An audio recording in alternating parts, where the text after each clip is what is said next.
পবিত্র কুরআনের ভিতরে সূরা ইব্রাহিমের ৪৩ নম্বর আয়াতের ভিতরে আল্লাহ তাআলা জালেম সম্প্রদায়কে সতর্ক করে হুঁশিয়ার করে আয়াত নাযিল করেন, ওয়ালা তাহসাবান্নাল্লাহা গাফিলান আম্মা ইয়ামালুজ জালিমুন।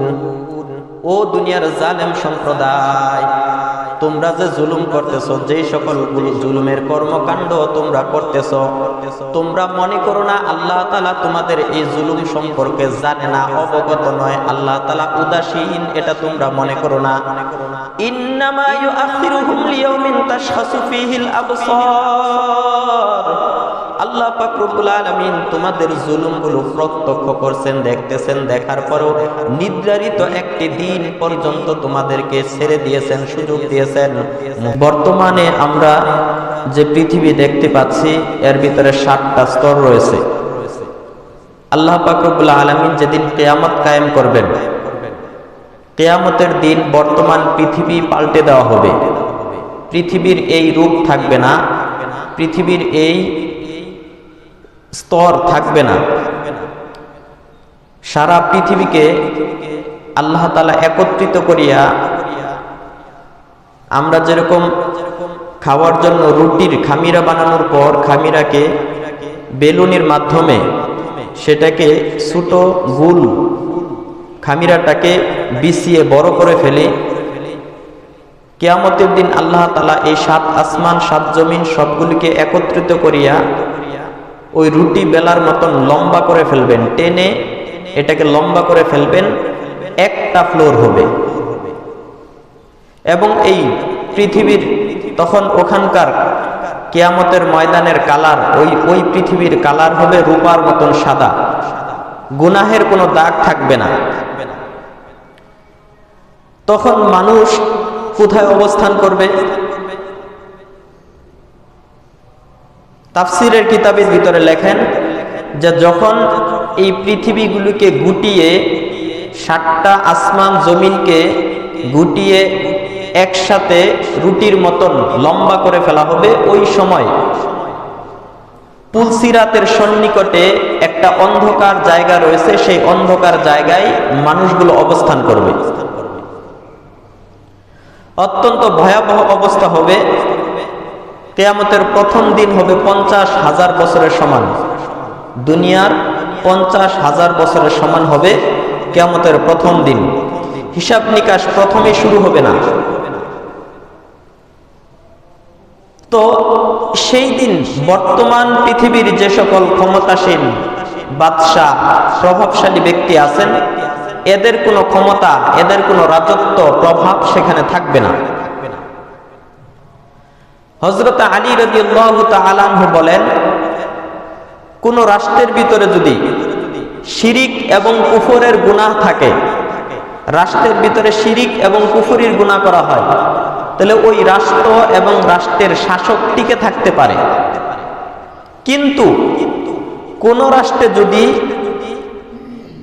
জুলুম করা হয়, কোন রাষ্ট্রের উপর, কোন রাষ্ট্রের মানুষের উপর যদি জুলুম করা হয়, তাহলে কোনো একটা রাষ্ট্র জুলুম নিয়ে কখনো টিকে থাকতে পারে না।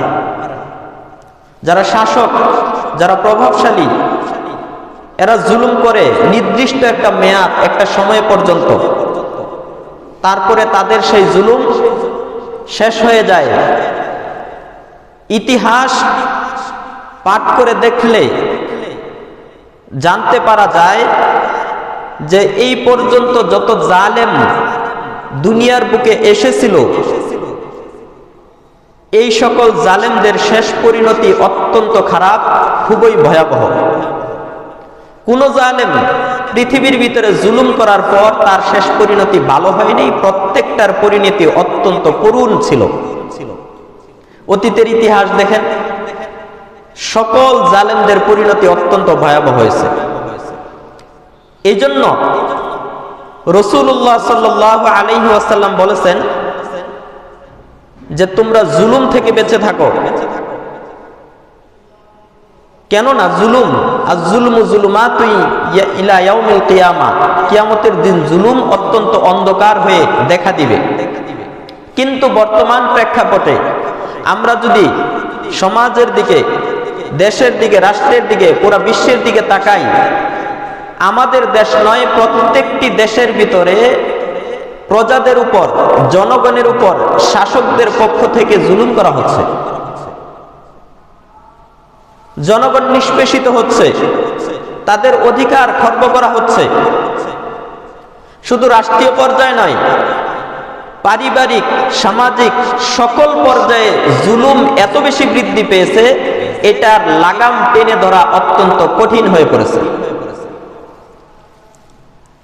ভাই ভাইয়ের উপর জুলুম করছে, এক ভাইয়ের সম্পদ আরেকজন জবরদখল করে খাচ্ছে প্রভাব খাটিয়ে, ক্ষমতার জোরে। সন্তান পিতামাতার উপর জুলুম করছে, পিতামাতা সন্তানের উপর জুলুম করছে, স্বামী স্ত্রীর উপর জুলুম করছে, স্ত্রী স্বামীর উপর জুলুম করছে, স্ত্রী স্বামীকে হত্যা করে ফেলছে, খুন করে ফেলছে, স্বামী স্ত্রীকে খুন করে টুকরো টুকরো করে কোথাও ফেলে দিচ্ছে। চাচা ভাতিজার উপর জুলুম করে খাচ্ছে, ভাতিজা চাচার উপর জুলুম করে খাচ্ছে। চাচা এতিম সন্তানের সম্পদ, তার গায়ের জোর, শক্তির জোর, ক্ষমতার জোর, সংখ্যাধিক্যের জোর না থাকার কারণে এতিমের সম্পদ জোর জবরদস্তি করে খাচ্ছে। আর এই এতিম রাস্তায় দূরে দূরে মানুষের দ্বারে দ্বারে ঘুরে বেড়াচ্ছে। প্রভাবশালীরা প্রতিবেশীর উপর জুলুম করছে, শাসক প্রজাদের উপর জুলুম করছে, ছাত্র উস্তাদের উপর, উস্তাদ ছাত্রের উপর জুলুম করতেছে, মালিক শ্রমিকদের উপর, শ্রমিকেরা মালিকদের উপর জুলুম করতেছে, ধনীরা গরিবের উপর আর গরিবেরা ধনীর উপর জুলুম করতেছে। জোর করে সম্পদ নিয়ে যাচ্ছে, একে অন্যকে খুন করছে, অধিকার কেড়ে নিচ্ছে, পাওয়ানা আদায় না করে উল্টো হুমকি দেওয়া হচ্ছে, ক্ষমতার অপব্যবহার করা হচ্ছে। নিরপরাধ ব্যক্তি জেলখানায় বছরের পর বছর ধুকে ধুকে মরছে। অসহায় হয়ে সহায় সম্বল হারিয়ে কত মানুষ রাস্তার ধারে ধারে পথে পথে ঘুরতেছে। ঘরে ঘরে জুলুম, কলকারখানায় জুলুম, অফিস আদালতে জুলুম, যেদিকে তাকাই শুধু জুলুম আর জুলুম। আর এজন্যই আল্লাহ পাক রব্বুল আলামিন পবিত্র কুরআনের ভিতরে সূরা ইব্রাহিমের ৪৩ নম্বর আয়াতের ভিতরে আল্লাহ তাআলা জালেম সম্প্রদায়কে সতর্ক করে হুঁশিয়ার করে আয়াত নাযিল করেন, ওয়ালা তাহসাবান্নাল্লাহা গাফিলান আম্মা ইয়ামালুজ জালিমুন।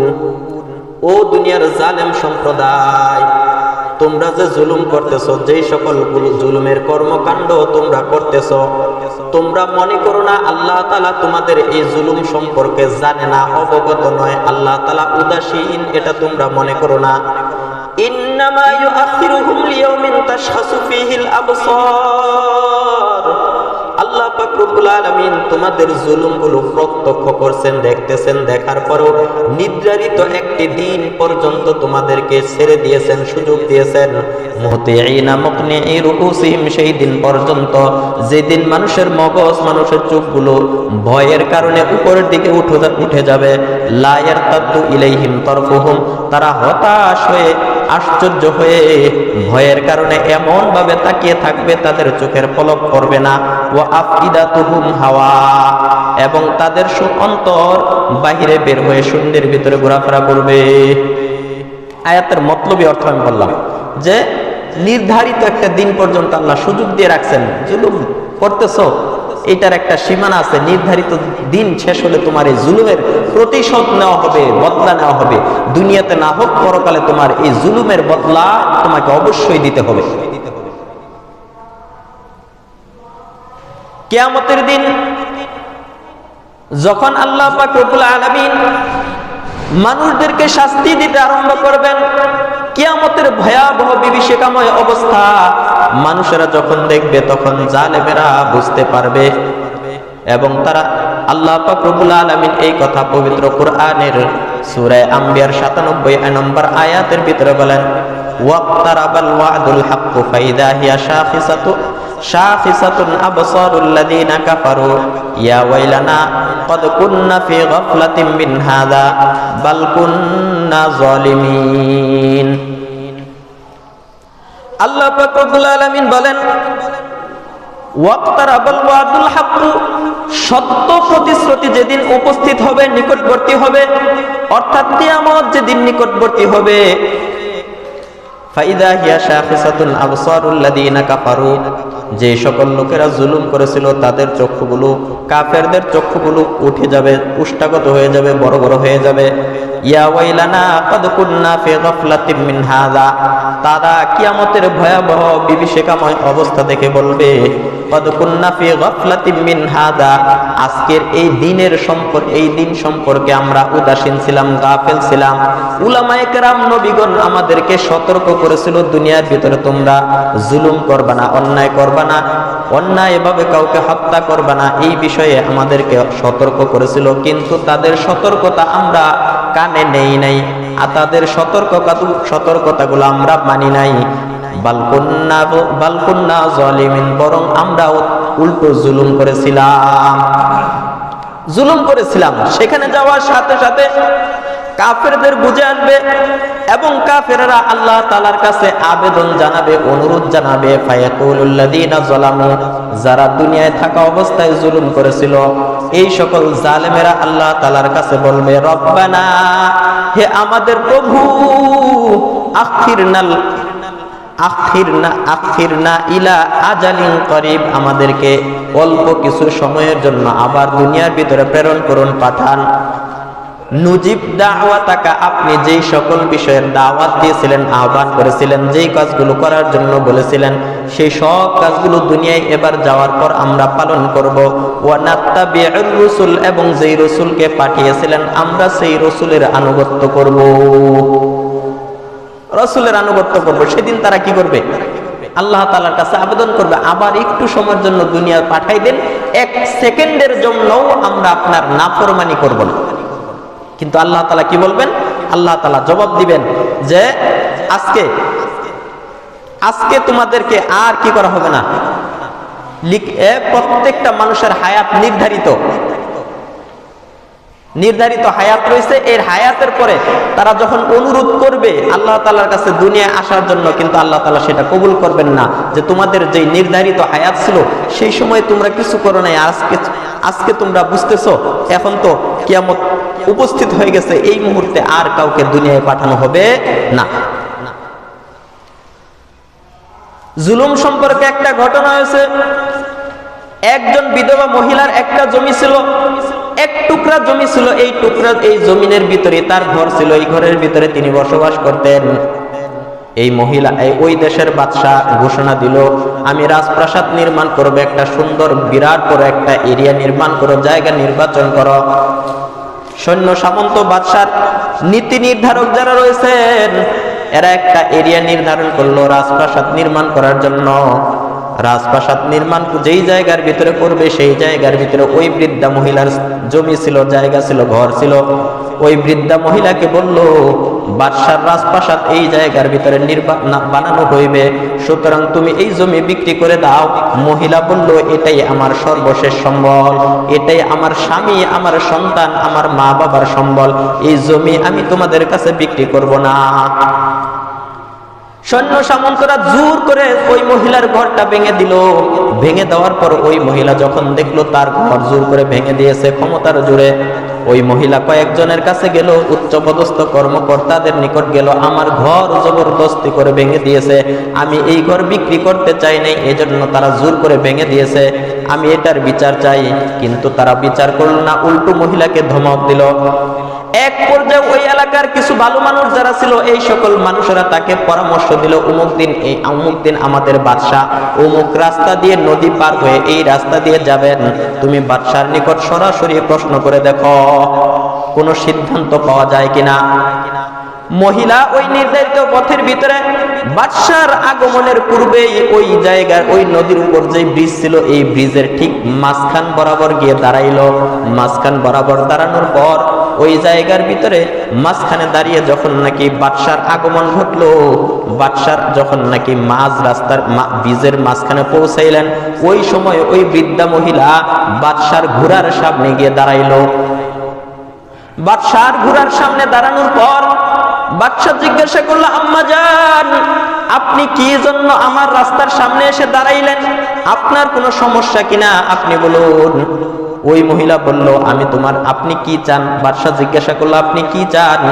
ওই মহিলা বলল, আমি তোমার কাছে কিছুই চাই না, শুধুমাত্র একটা বিষয়ে আমি তোমার নিকট জানতে চাই, সেটা হলো যে তোমার সৈন্যরা আমার যেই জায়গার ভিতরে ঘর নির্মাণ করা হয়েছিল ওই জায়গাটা তোমার সৈন্যরা জোর জবরদস্তি করে ভেঙে দিয়েছে, আমার ঘরটা ভেঙে দিয়েছে।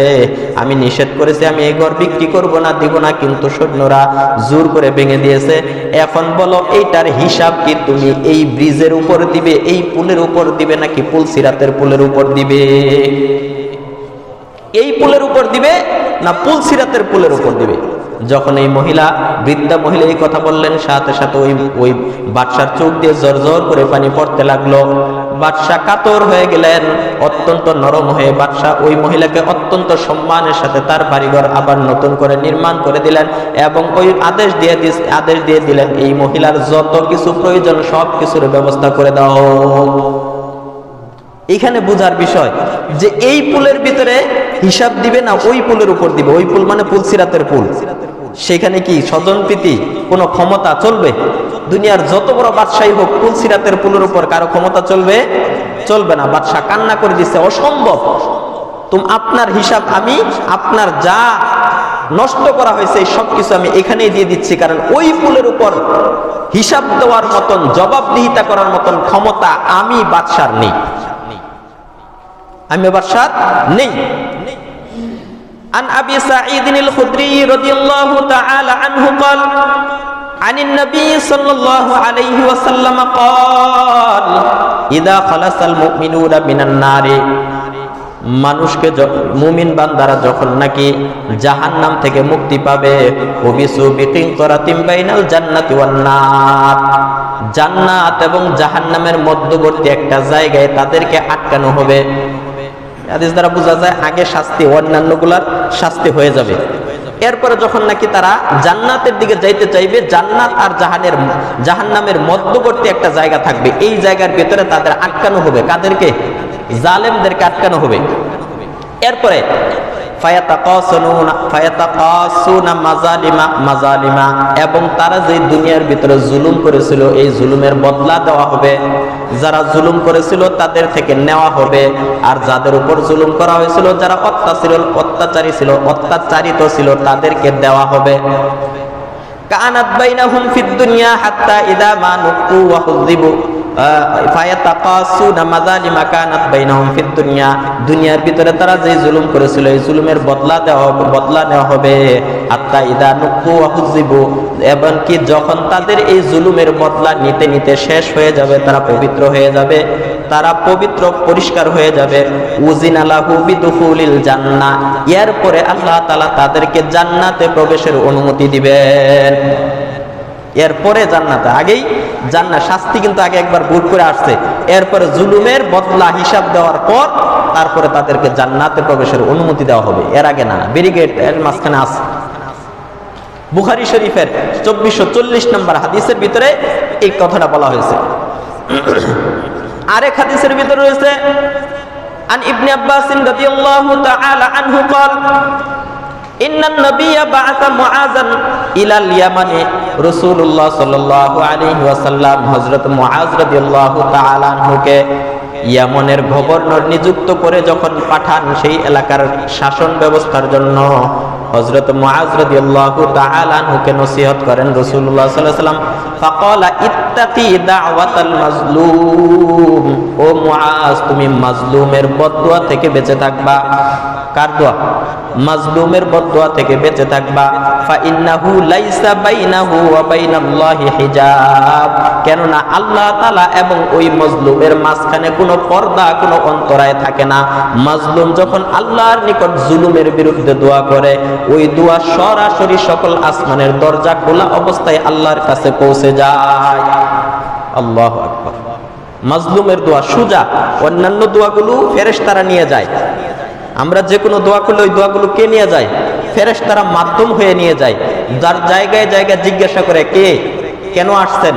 কিন্তু মাজলুম যখন দোয়া করে, কোন অত্যাচারিত ব্যক্তি যার উপর নির্যাতন, নির্মম অত্যাচার করা হয়েছে, এই ব্যক্তি দোয়া করলে আল্লাহ এবং তার মাঝখানে যতগুলো রাস্তা আছে সব রাস্তা খুলে দেওয়া হয়, মাধ্যমবিহীন ভাবে সরাসরি আল্লাহর কাছে পৌঁছে যায়। মাজলুম ব্যক্তির ফরিয়াদ। এইজন্য বলছে ইত্তাকি দাওয়াতাল মাজলুম, সাবধান, মাজলুমের বদদুয়া থেকে বেঁচে থাকবা। এটা কঠিন বিষয়, কঠিন বিষয়। কিন্তু জুলুমকে আমরা জুলুমই মনে করি না, প্রতিনিয়ত জুলুম করে যাচ্ছি। এত জুলুম এত বেশি ছেয়ে গেছে যে এটা বলার বাহিরে। আন আবি হুরায়রা রাদিয়াল্লাহু তাআলা আনহু قال قال رسول الله صلى الله عليه وسلم, এই হাদিসের ভিতরে আল্লাহ তাআলা বলেছেন, দুনিয়ায় থাকা অবস্থায় তুমি তোমার জুলুম মাফ করে নাও।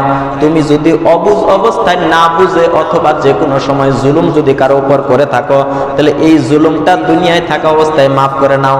হাদিসের ভিতরে আছে বুখারী শরীফের 2452 নম্বর 2449 নম্বর হাদিস।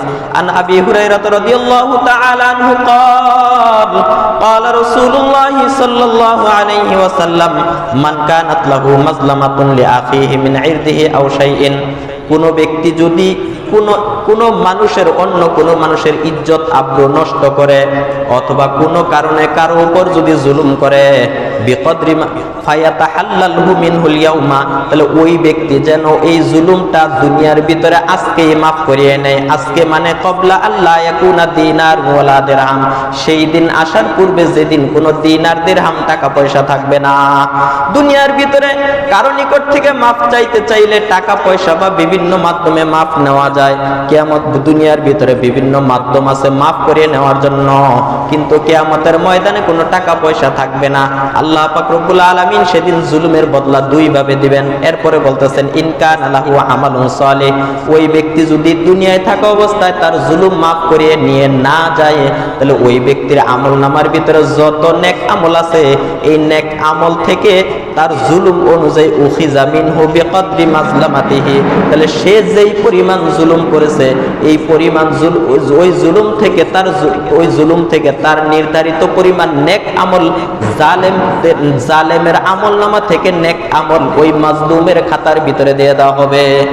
যে জুলুম করছে তার থেকে নেক আমল নিয়ে ওই নেক আমল মাজলুম ব্যক্তির খাতার ভিতরে দিয়ে দিবে, যে তোমার জুলুম করছিল এর পরিবর্তে তোমাকে নেক আমল এটি দিয়ে দিলাম। এখন প্রশ্ন হলো, এত এই লোক এমন জালেম ছিল, দুনিয়ার ভিতরে কোনো নেক আমল করে না, খালি জুলুম আর জুলুম, গুনাহ আর গুনাহ, তাহলে এই লোকটা থেকে বদলা কিভাবে নিবে? এরপরে বলতেছেন, ওয়ালাম ইয়াকুন লাহু হাসানাতুন, ওই ব্যক্তি যদি এত বড় জালেম হয়, দুনিয়ার ভিতরে কোনোদিন নেক আমল করে নাই, নামাজ পড়ে নাই, রোজা রাখে নাই, যাকাত দেয় নাই, কোনো নেক আমল তার আমলের ভিতরে নাই, তাহলে কিভাবে বিচার হবে? কয় উখিযা মিন সাইয়্যাতি সাহিবিহি, যেই ব্যক্তিকে জুলুম করেছিল ওই মাজলুম ব্যক্তির, যেই ব্যক্তির উপর জুলুম করেছিল ওই জালেমের আমল নামার ভিতরে ওই মাজলুমের গুনাহগুলো যোগ করে দেওয়া হবে। গুনাহ যোগ করে দিবে। জালেমের যার উপর জুলুম করা হয়েছে সে যদি কোনো কারণে দুনিয়ার ভিতরে গুনাহ করে থাকে, এই গুনাহ তার খাতা থেকে আনিয়া জালেমের খাতার ভিতরে নতুন করে আরো অ্যাড করে দেওয়া হবে, যোগ করে দেওয়া হবে, যে তোমার গুনাহ তো আগে থেকে আছে, এর জন্য ভয়াবহ শাস্তি আছে, আরো নতুন করে ওই জুলুমের গুনাহ তোমার আমলনামার ভিতরে যোগ করে দেওয়া হলো, যোগ করে দেওয়া হলো। অথচ কিয়ামতের দিন এমন একটা কঠিন অবস্থা হবে যে মা সন্তান তার মায়ের কাছে বাবার কাছে যাইবে যে বাবা আমাকে একটা নেকি দেন, একটা নেকির জন্য আমি জান্নাতে যেতে পারছি না। তখন মা বলবে আমি তোমাকে চিনি না, বাবা বলবে আমি তোমাকে চিনি না, ভাই বলবে আমি তোমাকে চিনি না। ইয়াউমা ইয়াফিরুল মারউ মিন আখিহি, সেই কিয়ামতের দিন মানুষেরা পলায়ন করবে মিন আখিহি, তার ভাই থেকে, ওয়া আবিহি ওয়া উম্মিহি ওয়া সাহিবাতিহি ওয়া বানিহি, ভাই ভাইকে চিনবে না, মা সন্তান চিনবে না, বাবা সন্তান চিনবে না, বন্ধু বান্ধব তার বন্ধু বান্ধব কাউকে চিনবে না, যে ভাই আমি তোমাকে চিনি না, আমি তোমাকে চিনি না। তাহলে একটা নেক আমল যেন দিতে না হয়, এটা থেকে বাঁচার জন্য সে পরিচিত লোকগুলোকে ভুলে যাবে, অপরিচিতের মতন সে আচরণ করবে। তাহলে কেমন হবে সেদিন? একটা নেক আমলের দাম আর গুনাহগুলো তার আমলনামার ভিতরে নতুন করে যোগ করা হচ্ছে, তাহলে কেমন অবস্থা হবে? আল্লাহ তাআলা আমাদের হেফাজত করুক। তাহলে এরপরে বলতেছে, যদি ওয়ালাম ইয়াকুন লাহু হাসানাতুন, যদি তার নেক আমল না থাকে, উখিযা মিন সাইয়্যাতি সাহিবিহি, তাহলে তার গুনাহটা ওই মাজলুমের যেই গুনাহগুলো আছে ওই গুনাহগুলো ওই ফাহুমিলা আলাইহি, ওই জালেমের আমলনামার ভিতরে যোগ করে দেওয়া হবে। আল্লাহ তাআলা আমাদের হেফাজত করুন। এরপরে অনেকে আছে জমি জবরদখল করে নেয়, আছে না নাই? এই যে ফসলের সিজন, এখন রোয়া লাগাইবে, হাল চাষ করবে, অনেকে আছে কোদাল নিয়ে ওই ক্ষেতের আইল আছে না, আইল বাতর, এই আইল কি করে কাটতে কাটতে নিচের দিক দিয়ে কাটে। বাতর যদি বড় হয়, আইলটা বড় হয়, নিচের দিক দিয়ে কাটে। তো নিচের দিক দিয়ে কাটলে কি হয়ে যায়, শূন্য হয়ে যায়, উপর থেকে মাটি আস্তে আস্তে ভেঙে পড়ে যায়। এভাবে প্রতি বছর যদি 2 ইঞ্চি 3 ইঞ্চি করে নেয়, প্রত্যেক বছর আপনি 2 ইঞ্চি করে নিলে 10 বছরে কয় ইঞ্চি যাবে? হ্যাঁ, 20 ইঞ্চি চলে যাবে। তো প্রতি বছর এভাবে কাটতে কাটতে আরেকজনের জমি, এর নিজের জমি ছাড়াইয়া আরেক জমির ভিতরে আইল নিয়ে চলে গেছে। অথবা ক্ষমতা আছে, জোর করে আরেকজনের জমি ক্ষমতার জোরে সে ছিনিয়ে নিয়েছে, এই জমির ভিতরে আসলে তোর হাত পা ঘুরিয়ে দেব, ভেঙে দিব। এরকম কাজ করে না, করে কিনা? তো যদি এরকম কেউ করে তাহলে এর পরিণতি কি হবে? ক্বালা রাসূলুল্লাহ সাল্লাল্লাহু আলাইহি ওয়াসাল্লাম, মান যালামা মিনাল আরদি শাইআন, কোন ব্যক্তি যদি সামান্য জমি নিয়ে কারো উপর জুলুম করে, তাওয়াকাহু মিন সাবঈ আরদিন, রাসূল সাল্লাল্লাহু আলাইহি সাল্লাম বলেন 7টা জমিন পৃথিবীর ভিতরে, যে 7টা জমিন রয়েছে, এই 7 আসমান জমিন তার গলার ভিতরে ঝুলিয়ে দেওয়া হবে। আচ্ছা, গলার ভিতরে আপনি বলেন তো কয় কেজি বোঝা নিয়ে গলার ভিতরে ঝুলাই আপনি চলতে পারবেন? হ্যাঁ, মাথার ভিতরে, মাথা তো বোঝা বহন করতে পারে, 1 মণ কয়জন নিতে পারবে? যারা ক্ষেত খামারে কাজ করে, গ্রামের মানুষ, এরা কিছু নিতে পারবে, কিন্তু শহরের মানুষ যারা কোনোদিন কাজ করে না, এরা তো হাতে করে বাজারের ব্যাগটা নিয়ে আসতেই কষ্ট হয়। আর যদি 7 তবক জমিন তার গলার ভিতরে ঝুলিয়ে দেওয়া হয়, চিন্তা করেছেন পারবেন আপনি এই বোঝা সহ্য করতে? বুখারী শরীফের হাদিস। তাহলে এই জন্য জুলুম থেকে আল্লাহ তাআলা বলেন, জুলুম থেকে বেঁচে থাকো। এরপরে বলতেছেন, আচ্ছা, এই যে রাসূল সাল্লাল্লাহু আলাইহি ওয়াসাল্লাম একটা প্রশ্ন করেছেন যে সাহাবায়ে কেরাম, তোমরা কি জানো সবচেয়ে গরীব কে? সবচেয়ে গরীব কে তোমরা কি জানো? তো সাহাবায়ে কেরাম, এই হাদিসের ভিতরে এটা এভাবে বলা হয়েছে, মিশকাত শরীফের হাদিস। ক্বালা রাসূলুল্লাহ সাল্লাল্লাহু আলাইহি ওয়াসাল্লাম, আতাদরুনা মাল মুফলিস, তোমরা কি জানো সবচেয়ে গরীব কে? ক্বালু, সাহাবায়ে কেরাম জবাব দিল, আল মুফলিসু ফিনা মান লা দিরহাম লাহু ওয়ালা দিনার লাহু ওয়ালা মাতাআ, আমাদের মধ্যে সবচেয়ে গরীব হলো ওই ব্যক্তি যার কাছে টাকা পয়সা নাই, দিনার দিরহাম নাই, আসবাব উপকরণ দুনিয়ার ভিতরে চলার মতন নাই, এই লোকটা সবচেয়ে গরীব। ফাকালা ইন্নাল মুফলিসা মিন উম্মতি মান ইয়াতি ইয়াউমাল কিয়ামাতি বিসলাতিন ওয়া সিয়ামিন ওয়া যাকাতিন। তোমরা যে জবাব দিয়েছো এই জবাব সঠিক নয়। যারা সবচেয়ে বেশি গরীব আমি তোমাদেরকে বলে দিচ্ছি, জানিয়ে দিচ্ছি, খুব ভালো করে খেয়াল করবা। ইন্নাল মুফলিসা মিন উম্মতি, আমার উম্মতের মধ্য থেকে সবচেয়ে গরীব ওই ব্যক্তি, মাইয়াতি ইয়াউমাল কিয়ামাতি, যেই লোকটা কিয়ামতের দিন আসবে এমন অবস্থায় বিসলাতিন, তার অনেক নামাজ আছে, দুনিয়ায় থাকা অবস্থায় 5 ওয়াক্ত নামাজের কোনো নামাজ সে মিস করে নাই, নফল নামাজও কোনোদিন মিস করে নাই, অনেক নামাজ নিয়ে সে কিয়ামতের ময়দানে আমার সামনে উপস্থিত হবে। ওয়াসিয়ামিন, অনেকগুলো রোজা নিয়ে উপস্থিত হবে, কোনো বছর রোজা সে বাদ দেয় নাই, নামাজ পড়ছে, রোজা রাখছে। ওয়া যাকাতিন, কোনো বছর যাকাত দেওয়া সে মিস করে নাই। তাহলে নামাজ রোজা অগণিত, নামাজ অগণিত রোজা এবং যাকাত নিয়ে আমার কাছে আসবে, অর্থাৎ অনেক নেক আমল ওই ব্যক্তির থাকবে। ওয়ায়াতি ক্বাদ শাতামা হাযা, কিন্তু দুনিয়ায় থাকা অবস্থায় নামাজ ঠিকই পড়েছিল, যাকাত ঠিকই দিয়েছিল, রোজা ঠিকই রেখেছিল, সুন্নতি পোশাক পরিধান ঠিকই করেছিল, কিন্তু মানুষকে কথার মাধ্যমে আঘাত দিয়েছে, কথার মাধ্যমে গরম গরম কট্টর ভাষায় কঠোর ভাষায় কথা বলেছে। ওয়ায়াতি ক্বাদ শাতামা হাযা, এই বান্দা দুনিয়ায় থাকা অবস্থায় মানুষকে জবানের মাধ্যমে, মুখের মাধ্যমে কষ্ট দিয়েছিল, মানুষকে কটু কথা বলেছিল, যেই কথাগুলো মানুষ পছন্দ করে না, এই রকম কথার মাধ্যমে মানুষকে কষ্ট দিয়েছিল। এখানে আর একটা কথা বলি, শরীরের সমস্ত অঙ্গ প্রত্যঙ্গের ভিতরে হাড্ডি আছে না নাই? শরীরে যত অঙ্গ আছে প্রত্যেকটা অঙ্গের ভিতরে হাড্ডি আছে, কিন্তু একটা অঙ্গ যেটার ভিতরে হাড্ডি নেই, এটা কোনটা বলেন তো? জিহ্বা। এই জিহ্বা, কানের ভিতরে হাড্ডি আছে না নাই? শক্ত আছে না? আছে, কিন্তু জিহ্বার ভিতরে হাড্ডি নাই। মুফাসসিরিনে কিরাম এর ব্যাখ্যা করেছেন যে জিহ্বার ভিতরে হাড্ডি কেন নেই, এটার কারণ হলো যে জিহ্বার ভিতরে হাড্ডি না দিয়ে নরম মাংস দিয়েছেন, গোশত দিয়েছেন। এর কারণ হলো যে তুমি জিহ্বার মাধ্যমে যে কথাগুলো বলবা, এই কথাগুলো নরম কথা বলবা, জিহ্বার মতো নরম কথাগুলো যেন গরম না হয়, কথাগুলো যেন গরম না হয়, নরম ভাষায় কথা বলবে। এই জন্য জিহ্বার ভিতরে হাড্ডি দেওয়া হয় না। এখন এই লোক নামাজ রোজা ঠিকই নিয়ে গেছে, কিন্তু মানুষকে কথার মাধ্যমে আঘাত দিয়েছে। এবং এই লোকটা মানুষের উপর মিথ্যা অপবাদ দিয়েছিল দুনিয়ায় থাকা অবস্থায়। ওয়া আকলা মালা হাদা, এবং অন্যের সম্পদ জোর জবরদস্তি করে খেয়েছে, এতিমের সম্পদ জোর জবরদস্তি করে খেয়েছে। ওয়াসাফাকা দমা হাদা, অন্যায়ভাবে মানুষ হত্যা করেছে। ওয়া দরাবা হাদা, মানুষকে বিনা কারণে প্রহার করেছে, মেরেছে। আছে না নাই? ক্ষমতার জোরে এমনি ক্ষমতা আছে বা মানুষের গায়ে হাত উঠায়, আছে না? বিনা কারণে মানুষের উপর, গরিব মানুষদের উপর, অধীনস্থ কর্মচারীদের উপর, এদের উপর বিনা কারণে লাঠির মাধ্যমে বিভিন্ন মাধ্যমে আঘাত করেছে, চড়থাপ্পড় দিয়েছে, এই রিক্সাওয়ালার গায়ে হাত উঠিয়েছে। তারপরে এখন এই লোকটা কি, এই যে লোকটা দুনিয়ার ভিতরে দুনিয়া থেকে অসংখ্য নেক আমল নিয়ে এসেছিল, কিন্তু ওই যে জুলুম গুলো করেছিল, ওই জুলুমের কারণে তার নেক আমল থেকে, নেক আমল নিয়ে যাদের উপর জুলুম করেছিল তাদেরকে দিয়ে দেওয়া হবে। এরপরে দিতে দিতে ওয়াহাদা মিন হাসানাতিহি ফাইন ফানিয়াত, এভাবে দিতে দিতে যাদের উপর জুলুম করেছিল প্রত্যেকটা মানুষকে ডাকা হবে, তোমার উপর কি জুলুম করেছিল, তোমার উপর কি জুলুম করেছিল, তোমার উপর কি জুলুম করেছিল। প্রত্যেকটা লোককে ডাকবে, জিজ্ঞাসা করবে, বলবে আমার উপর যেই কোন জুলুম করে, এই জুলুম করেছিল, বলবে তোমার জুলুমের বদলা এই নেক আমল দ্বারা দিয়ে দেওয়া হইলো, তোমারটা এতগুলো নেক আমলের মাধ্যমে দেওয়া হইলো। এইভাবে নেক আমল দ্বারা বদলা দিতে দিতে দিতে দিতে তার আমল নামার ভিতরে একটা নেকি অবশিষ্ট থাকবে না, একটা নেকি অবশিষ্ট থাকবে না। এরপরে কি করবে? এরপরে কিলা আইয়ুকজি মা আলাইহি উখিযা মিন খাতায়াহু, এরপরে দিতে দিতে তার নেক আমল শেষ হয়ে গিয়েছে। তখন যেই লোকটার উপর জুলুম করেছিল তার গুনাহ তার আমলনামা থেকে বের করিয়া ওই জালেমের আমলনামার ভিতরে ঢুকে দেওয়া হবে। ফাতুরিহাত আলাইহি, এবং নিক্ষেপ করে দেওয়া হবে। সুম্মা তুরিহা ফিন্নার, গুনাহগুলো তার থেকে নিয়ে তার আমলনামার ভিতরে ফেলে দেওয়া হবে।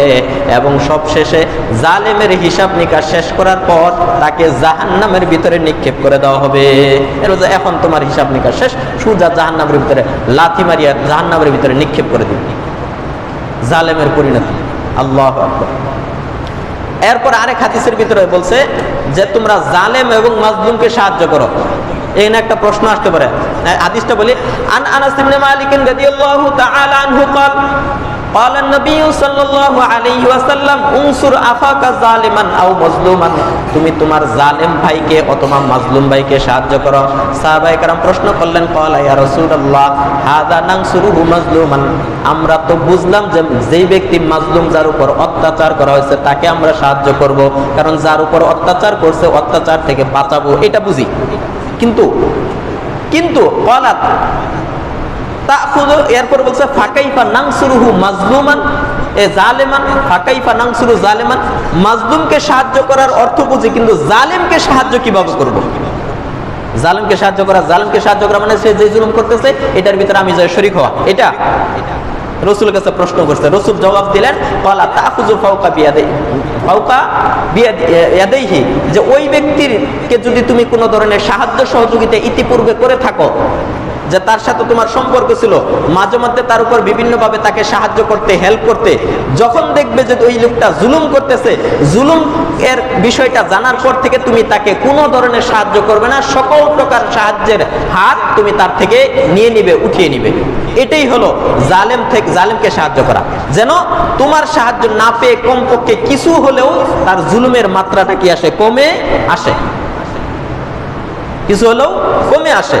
তো এই জন্য জুলুম অত্যন্ত ভয়াবহ। হাদিসের ভিতরে অসংখ্য হাদিস বলা হয়েছে জুলুমের ব্যাপারে। আল্লাহ তাআলা পবিত্র কোরআনের ভিতরেও জালেমদের ব্যাপারে অনেক আয়াত বলেছেন। আমি আয়াতের শুধু জুলুমের যে অংশগুলো আছে এখানে কয়েকটা বলতেছি। আল্লাহ পাক রব্বুল আলামিন পবিত্র কোরআনের এক জায়গার ভিতরে বর্ণনা করেন ওয়াসায়ালামুল্লাযীনা যালামু আইয়ু মুনকালিবিন ইয়ানকালিবুন, অতি সত্বর জালেমেরা জানতে পারবে তাদেরকে কিভাবে ফিরিয়ে নেওয়া হবে। আরেক আয়াতের ভিতরে বর্ণনা করেন লানাতুল্লাহি আলাজ জালিমিন, যারা জালেম তাদের উপর আল্লাহ তাআলার লানত, আল্লাহ তাআলার অভিশাপ। আরেক আয়াতের ভিতরে বর্ণনা করেন ফাবুদাল লিল কওমিজ জালিমিন, জালেম সম্প্রদায় আল্লাহ তাআলার রহমত থেকে অনেক অনেক দূরে। আরেক আয়াতের ভিতরে বর্ণনা করেন লা ইয়ানালু আহদিজ জালিমিন, যেই সকল লোকেরা জালেম মানুষের উপর জুলুম করে এদের উপর আমার কোনো জিম্মাদারি নেই, এদের উপর আমার কোনো অঙ্গীকার নেই। আমি মুমিন বান্দাদের ব্যাপারে যে অঙ্গীকারগুলো করেছি এই অঙ্গীকারগুলো জালেমদের ব্যাপারে বাস্তবায়িত হবে না।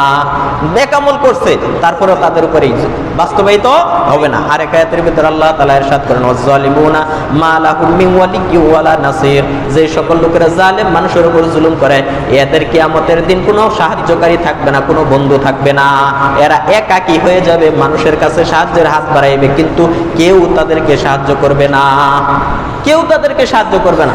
তাহলে জালেমদেরকে থেকে আল্লাহ তাআলা জালেমদেরকে কঠোর ভাষায় বিভিন্ন জায়গার ভিতরে হুঁশিয়ারি করেছেন।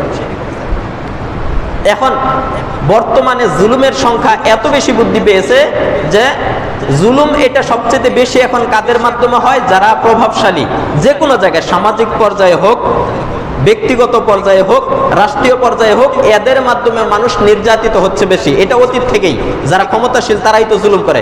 একজন রিকশাওয়ালা কি একজন চেয়ারম্যানের উপর যায় জুলুম করতে পারবে? এই ক্ষমতা তার আছে? নাই।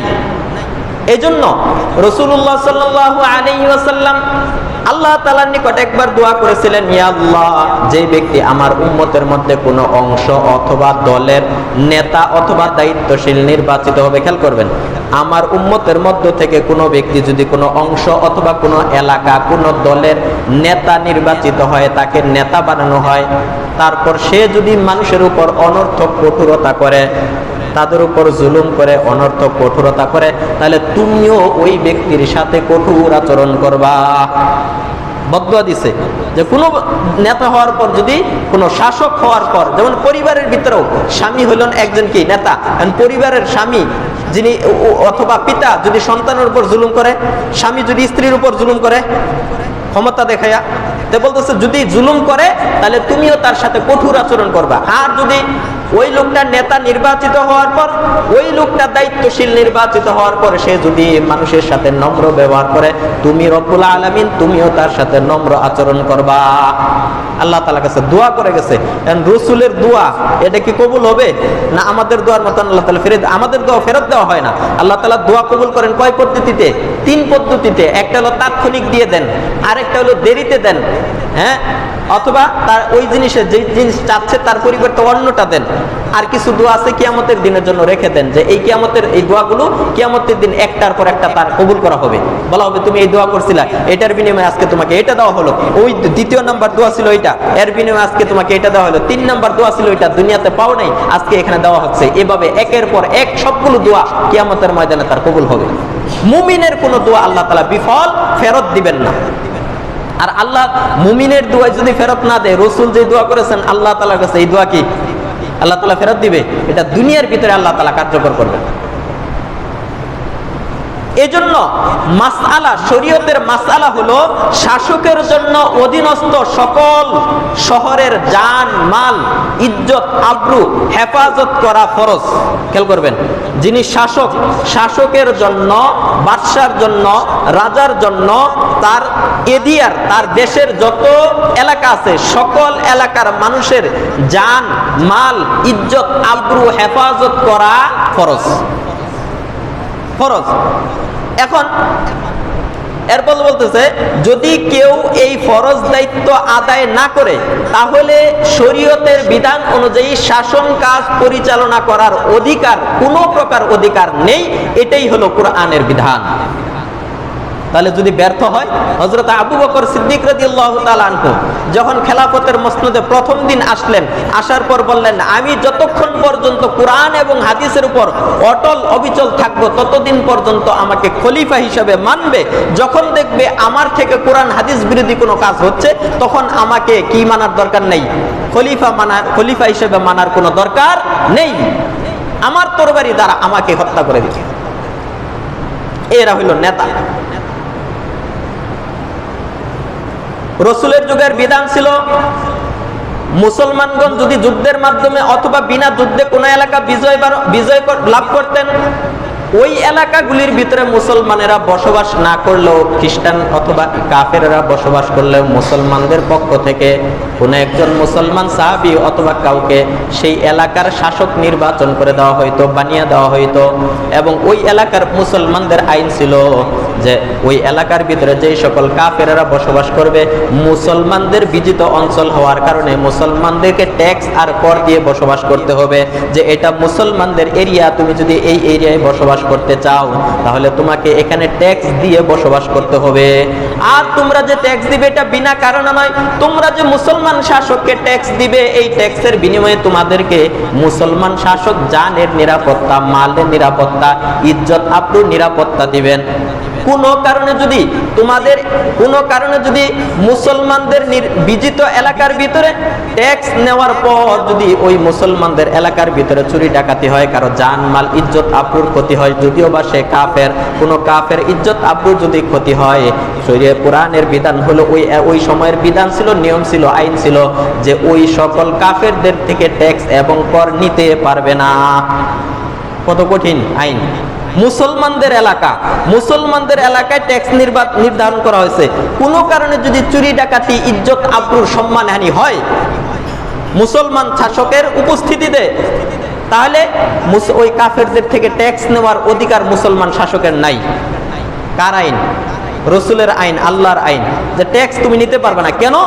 কারণ তোমার এলাকায় একজন কাফেরকে আশ্রয় দেওয়া হচ্ছে, তোমার নিরাপত্তার আশায় সে তোমাকে প্রতি বছর বা প্রতি মাসে ট্যাক্স প্রদান করতেছে, তারপরে তুমি তার ইজ্জতের নিরাপত্তা দিতে পারো নাই, তুমি তার সম্পদের নিরাপত্তা দিতে পারো নাই, তুমি তার জানের নিরাপত্তা দিতে পারো নাই। সুতরাং এই ট্যাক্স গ্রহণ করার অধিকার তোমার নেই। এই জন্য এই ট্যাক্স তুমি মুসলমান হওয়ার পরও নিতে পারবে না। হ্যাঁ, নির্ধারিত মেয়াদ পর্যন্ত নিতে পারবে না, পরের মেয়াদ আসলে তারপরে তুমি তোমার ট্যাক্স নিবে। এবং শুধু এটাই নয়, তোমার এলাকায় থাকা অবস্থায় এই লোকটা যে নিরাপত্তাহীনতায় ক্ষতিগ্রস্ত হলো, এটার বিচারও ওই মুসলিম শাসকের হবে। আর আমাদের দেশের পৃথিবীর অবস্থা, জুলুম আর জুলুম, একজনের সম্পদ আরেকজনের জোর জবরদস্তি করে খাচ্ছে, আর পার্টনারশিপে আরেকজনকে কি করছে? সাহায্য সহযোগিতা করছে, ভাগ বন্টন করে একে অন্যের সাথে মিলেমিশে খাচ্ছে। আল্লাহু আকবার। তাহলে ইসলাম হক অধিকার আদায়ের কথা বলে, ইসলাম কারোর থেকে জোর করে চেয়ে নেওয়ার কথা বলে না। কারণ ইসলামের অধিকার নির্ধারণ করা আছে, সংরক্ষণ করা আছে। সুতরাং কারো থেকে অধিকার চেয়ে নেওয়ার দরকার নেই। ইসলাম বলে দিয়েছে কোন জায়গার ভিতরে কি অধিকার, সন্তানের অধিকার, পিতামাতার অধিকার, প্রতিবেশীর অধিকার, ধনী গরিবের অধিকার, প্রত্যেকটা ক্ষেত্রের অধিকার ইসলাম বলে দিয়েছে। সুতরাং নতুন করে ইসলামের অধিকার চেয়ে নেওয়ার কোনো কারণ, কোনো দরকার নেই। অধিকার তুমি আদায় করো, নির্ধারণ করা আছে, সেটা তুমি আদায় করো। এখন বর্তমান রাষ্ট্রের, বর্তমান সমাজের অবস্থা দেখেন, চোখ দিয়ে পানি জড়ে, অন্তর কান্না করে। একজন বৃদ্ধা মহিলারা টিসিবির ট্রাকের পিছনে সস্তায় চাল আর ডাল কেনার জন্য ঘুরে ঝুলে থাকে, ট্রাক চলছে, আর বৃদ্ধা মহিলা সেই ট্রাকের পিছনে ঝুলে আছে যে বাবা আমাকে কিছু কি দাও, চাল দাও, ডাল দাও। কত অভাবী মানুষ ডাস্টবিনের ভিতরে, কুকুর আর মানুষ একসাথে করে খাবার ডাস্টবিন থেকে তুলে খাচ্ছে। আর আমি সিঙ্গাপুরের মতন বলে দিচ্ছি, বাংলাদেশ সিঙ্গাপুর হয়ে গেছে। বাংলাদেশের ভিতরে দারিদ্রতা নেই। কিসের উন্নয়ন? যেই উন্নয়নের কারণে মানুষ না খেয়ে মরে, ধুকে ধুকে মরে। সোয়াবিন তেল ব্যবহার করার জন্য স্যালাইনের বোতলের ভিতরে পরে ফুটা ফুটা করে কি করা হয়? সোয়াবিন তেলের ব্যবহার করা হয়, যে বেশি যেন অপচয় না হয়ে যায়। ইসলাম এই নীতি শিক্ষা দেন। রাজনীতি মানে নীতির সর্বোচ্চ যেটা, সর্বোচ্চ পর্যায়ের ভালো নীতি যেটা, এটাকে বলা হয় রাজনীতি। আর আমি শুধুমাত্র আমার ক্ষমতা ব্যবহার করে আমি আমার পেটের নীতি করছি। কোটি কোটি টাকা, যেই লোকটা ক্ষমতা পাওয়ার আগে 1 কোটি টাকার মালিক ছিল না, সেই লোকটা 1-2 বছরের মাথার 500-600 কোটি টাকার মালিক হয়ে যায়। কোথা থেকে আসে? আল হক্কু মুররুন, সত্য কথা তিতা। এই কথাগুলো বললে অনেক সমস্যা। এই কথাগুলো বলা যাবে না, হক কথা বললেই সমস্যা।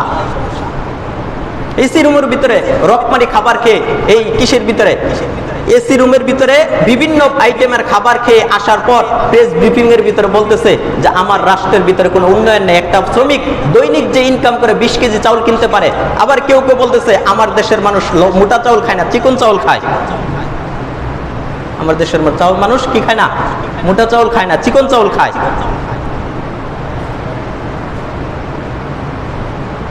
মানুষের সাথে মশকরা করা হয়, সমাধান না খুঁজে উল্টো বিভিন্ন ধরনের কথাবার্তা বলা হয়। অথচ উচিত ছিল সমাধান খুঁজে মানুষকে কিভাবে দরিদ্রতা দূর করা যায়, অবমটন দূর করা যায়, এগুলো উচিত ছিল। ইসলামের বিধান কি? প্রত্যেকটা বিধবা নারীদের জন্য আলাদা বিধবা ভাতা রয়েছে, তারপরে বৃদ্ধদের জন্য বৃদ্ধা ভাতা রয়েছে। এগুলো কিন্তু আমাদের সরকারও দিচ্ছে, কিন্তু এগুলো কারা খায়? এগুলো অনেক পরিমাণ আপনি যদি খোঁজ নেন দেখবেন বিভিন্ন প্রজেক্টের ভিতরে গরিব মানুষদের জন্য অগণিত কি করা হচ্ছে, সাহায্য অনুদান দেওয়া হচ্ছে, কিন্তু এগুলো আপনারা আমার পর্যন্ত পৌঁছায় না। তাহলে এগুলো খায় কে? ওখান থেকে আমাদের পর্যন্ত আসতে মাঝখানে যেই লোকগুলো আছে, মাধ্যমগুলো আছে, এরাই খাচ্ছে এগুলো। এখন খাচ্ছে ঠিক আছে, কিন্তু এগুলোর জন্য জবাবদিহিতার প্রয়োজন ছিল কিনা? যে এই যে এতগুলো বরাদ্দ দিলাম, এগুলো কোথায় গেল? গরিব মানুষ পায় নাই। তোমার এলাকার মানুষ তোমাকে নির্বাচিত করেছে, কিন্তু বলছে তারা কোনো ধরনের সাহায্য অনুদান পায় না, অথচ তোমার এলাকার জন্য আমি 10 কোটি টাকা বাজেট করেছিলাম, সেই টাকা কোথায় গেল? জবাব দাও। জবাবদিহিতা নেই, এগুলোর কোনো জবাবদিহিতা নেই। কারণ যে জবাবদিহিতা করবে সে নিজেও তো এই দুর্নীতির ভিতরে আক্রান্ত। এক চোরে কি আরেক চোরের বিচার করতে পারবে? যে বিচার করবে সে তো চোরের চাইতে বড় ডাকাত। যত পথ বড় হয় সে তত বড় ডাকাত। এই পরিণতি কেন হচ্ছে আমি দুই একটা কথা বলে শেষ করে দিচ্ছি। হাদিসের থেকে বলতেছি, ক্বালা রাসূলুল্লাহ সাল্লাল্লাহু আলাইহি ওয়াসাল্লাম। আমি শুধুমাত্র একটা অংশ বলতেছি। যা আরাবিয়ুন, একজন গ্রাম্য ব্যক্তি রাসূলুল্লাহ সাল্লাল্লাহু আলাইহি ওয়াসাল্লাম নিকট আসলো, জিজ্ঞাসা করলো ফাকালা মাতা সাআত, কিয়ামত কবে হবে? ক্বালা, রাসূল বললেন ইযা দুইয়াতিল আমানা, যখন আমানতগুলো নষ্ট করে দেওয়া হবে, আমানতের কিয়ামত করা হবে।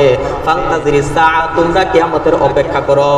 মানুষের আমানত যখন নষ্ট করে দেওয়া হবে, যে আমানতগুলো তোমাদের পর্যন্ত আসা উচিত ছিল সেগুলো তোমাদের পর্যন্ত আসে না, খেয়ানত হয়, তখন বুঝবে ফান্তাজিরিস সাআ, কিয়ামতের অপেক্ষা করো, যে কিয়ামত খুব কাছে। ক্বালা, জিজ্ঞাসা করলেন কাইফা ইয়াদাতুহা, আমানতের নষ্ট কিভাবে হবে? ক্বালা ইযা উসতিদাল উমুরু ইলা গায়রি আহলি, যখন কোন দায়িত্ব অযোগ্য ব্যক্তির হাতে দেওয়া হবে। খেয়াল করবেন, কোন দায়িত্ব যখন অযোগ্য ব্যক্তির হাতে দেওয়া হবে। ফান্তাজিরিস সাআ, এর অর্থ হলো যে ওই লোকটা আমানতের খেয়ানত করতেছে, সুতরাং তুমি কিয়ামতের জন্য অপেক্ষা করো।